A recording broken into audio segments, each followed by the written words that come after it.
So this is my tablet. It's getting on and just doesn't cut it in 2022. Time to update it on the cheap.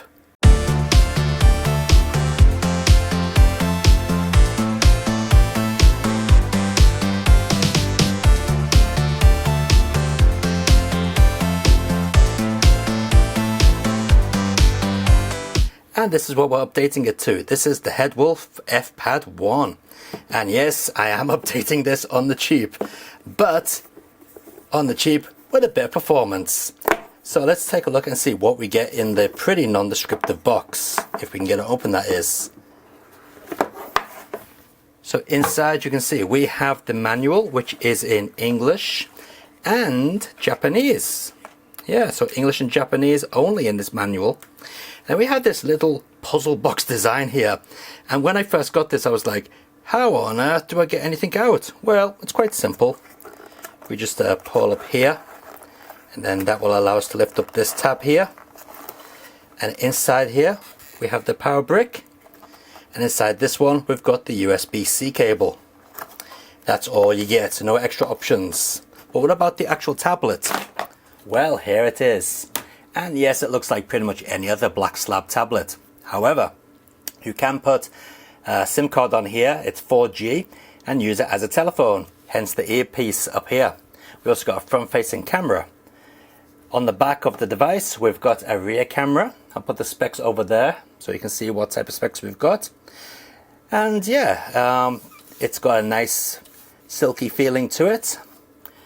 The top, we have our headphone jack and a USB-C port, and this is where our SIM card and micro SD card will go. On this side we've got the power button and the volume rocker, and at the bottom we've got stereo speakers, although they're pretty close together so you don't really get much of a stereo effect. But how much of an improvement is this new tablet compared to my old one?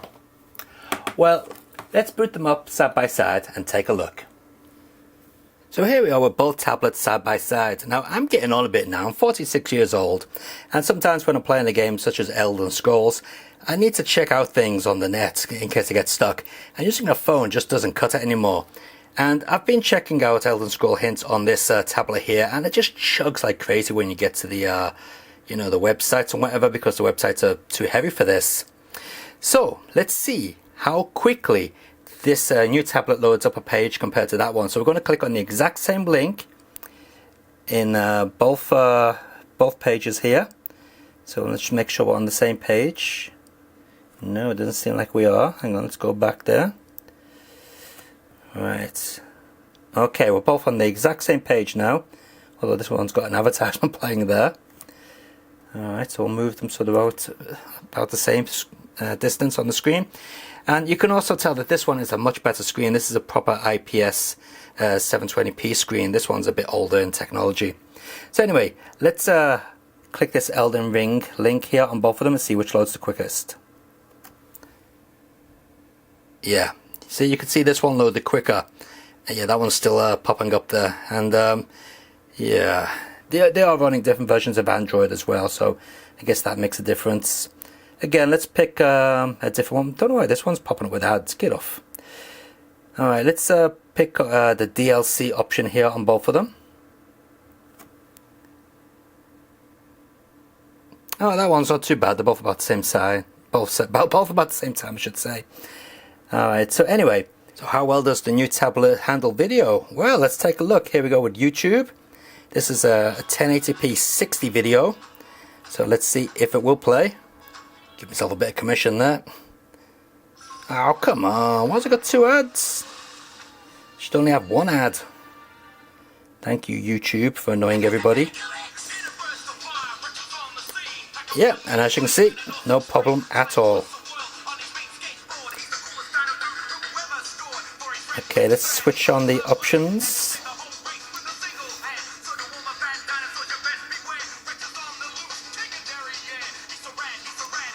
Yeah, here we go, 1080p, 60, you can see it there.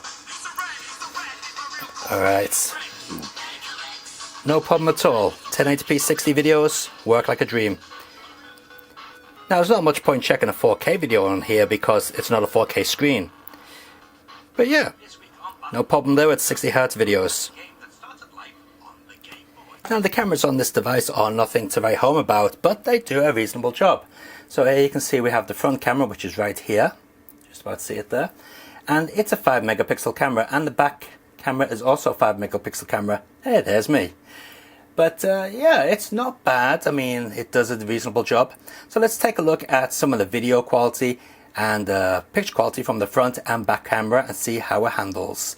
And we're going to do indoor video because even a really bad camera can do decent outdoor video. So let's check out indoor video footage. Okay, so here we are taking some video with the front camera. This is 720p, 30 frames a second. Now this is a 60 frames per second video, so I'm not too sure how it's going to look once I encode it and put onto YouTube. But yeah, here it's not too bad. It's a little bit wobbly, but you know, it's a front camera on a cheap device, so it's not like you're going to be using it for some high quality images, is it? So let's take a look at a photo taken with the front camera.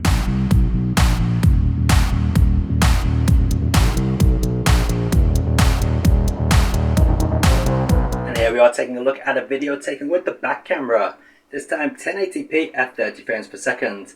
And yeah, I mean, it's not amazing, but as I said, this is a budget device. Let's take a look at a photograph taken with the back camera as well.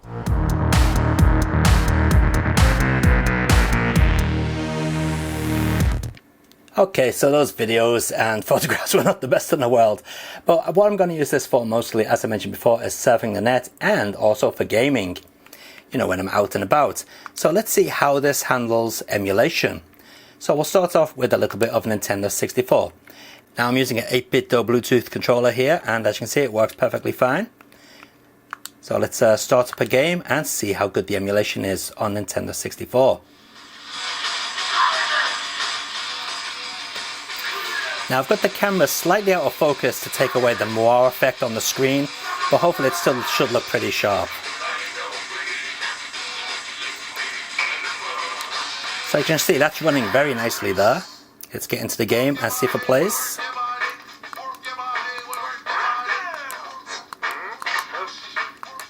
So I'll just pick anything to get into the game.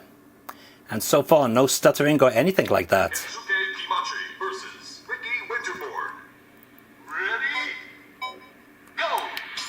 And yes, analog controls do work.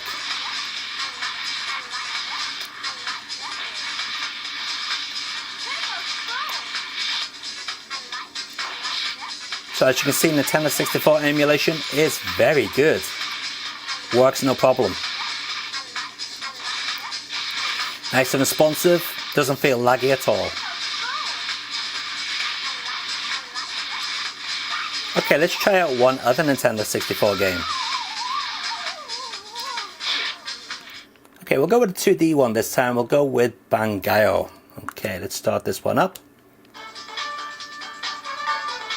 Okay, we'll just get straight into the game and let's see if it works.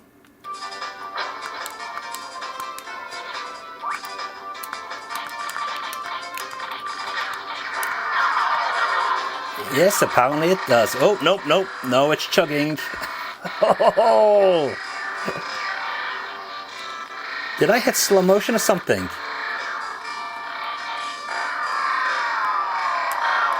No. Oh, no, it doesn't like that game, does it? Oh, look at that.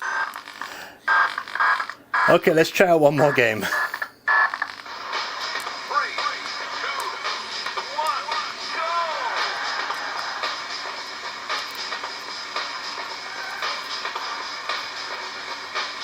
Oh, now that is very odd. Both the 3D games are working perfectly fine. Just look how smooth that is. Yet Bangai-O crapped out. Now I wonder if there's something wrong with that copy of Bangai-O, or whether for some reason the Nintendo 64 emulator just doesn't like 2D stuff. It's certainly working this one fine.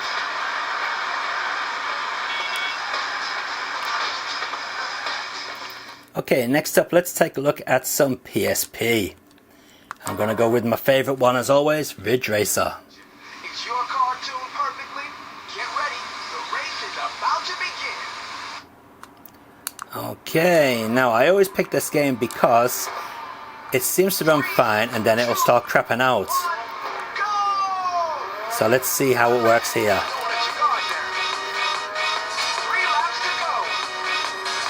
So usually when we get to the tunnel section it'll crap out if it's bad emulation. But nope, still nice and smooth. Let's check out the corner. Nope, whoop. No, perfect.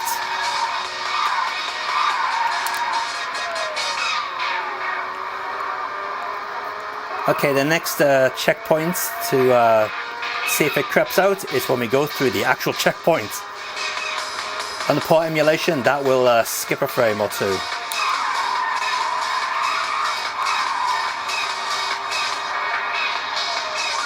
Nope, didn't skip any frames.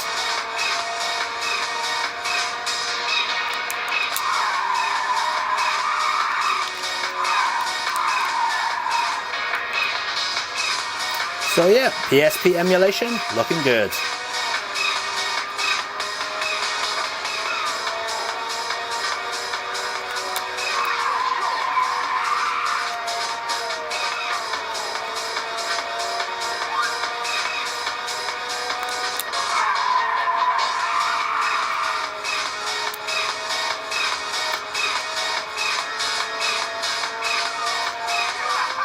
And since we checked out PSP, we should check out the original PlayStation. Let's go for some Tekken 3. As you can see, I've already been playing. And I won. But yeah, PlayStation works absolutely fine. No issues. This is running on the DuckStation emulator, by the way.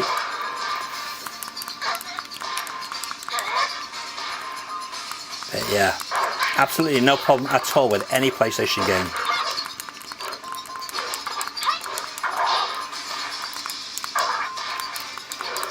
But since PlayStation works just fine, how about Sega Saturn? Will that work just fine? Let's check it out. Now unfortunately I'm using the free version of the emulator here, which means I don't have any Bluetooth controls and I can't get rid of these horrible on-screen graphics either. But yeah, let's just let the demo roll and see how it works. Also can't get rid of this, which is kind of annoying. But of course on the one you pay for you can. And there you go, that is Batsugun running on a Sega Saturn emulator on this cheapy tablet, and yeah, seems perfectly fine, doesn't it? No problem whatsoever. But how about a game that uses more of the Saturn's power? Let's break out Last Bronx. And yeah, as expected, because Last Bronx uses a lot of the Sega Saturn's power, it's running slow. But at least it's running without stuttering audio, that's one good point.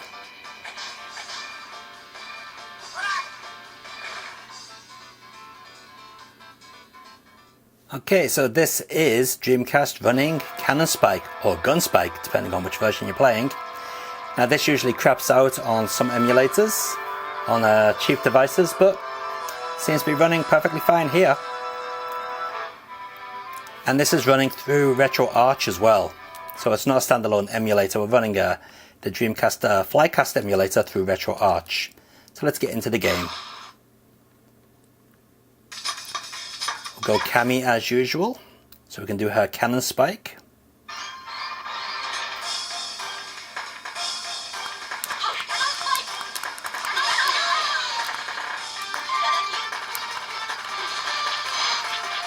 And yeah, beautiful. Nice and silky. Nice 60 frames per second there. No skipping, no slowdown. Just what you'd expect. But then again, Cannon Spike is not really a Dreamcast game to use all the Dreamcast power. So let's try out another Dreamcast game. Yes, it's Propeller Arena. You knew I was going to pick this one, didn't you? Now this is a game that usually works okay here on the character select screen, and then it just judders like crazy when you get into the game. So let's see how it works.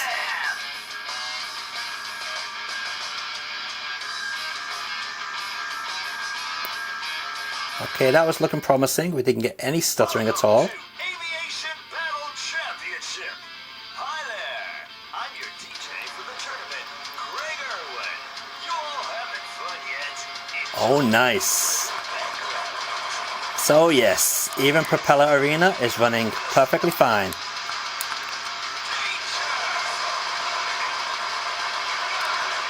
No problem. Let's get closer to the ground and see if we can get it to buckle at all.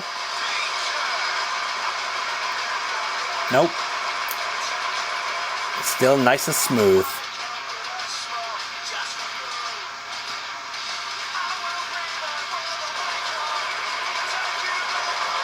Okay, let's blow something up, get some alpha effects going.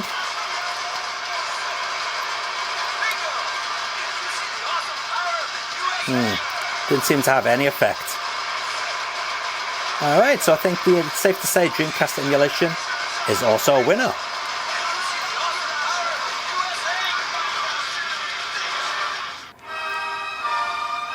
Okay, so here we are with Nintendo DS emulation, and we're running this through RetroArch, and we're going to have a game on Sonic Colors. Now let's see how this handles.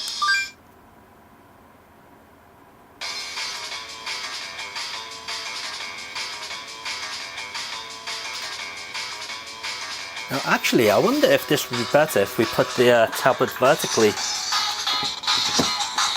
Oh yeah, much better. Now we've got to adjust the camera. Alright, here we go.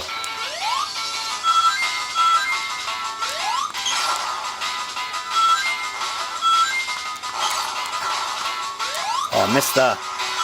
It's kind of weird because there's no gap between two screens. But I suppose you can change that in the settings. But as you can see, that's working nicely.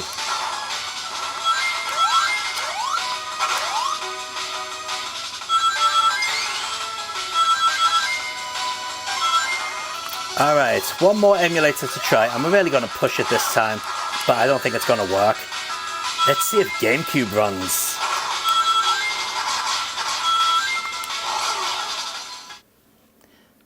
So here we are with Dolphin Emulator. We've got one game in there, so let's start it up and see if it works. Somehow I don't think this is going to work at all, but you never know. Warning! Warning, it's not going to work. Okay, let's see if the intro works first. It's kind of annoying. I forgot to switch off all the on-screen icons here. Never mind.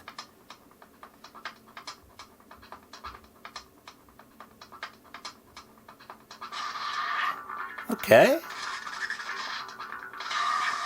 The video opening sequence is playing.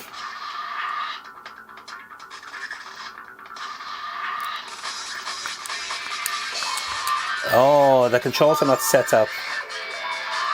Okay, we have to use the on-screen controls.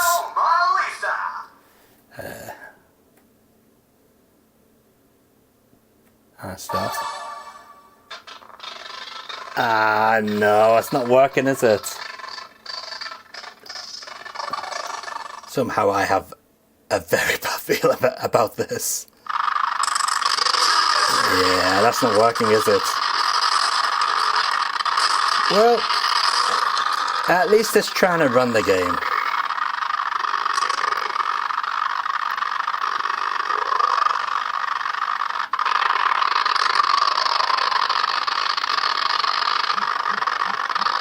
Wow, it's vibrating like crazy. At least the emulation vibration works.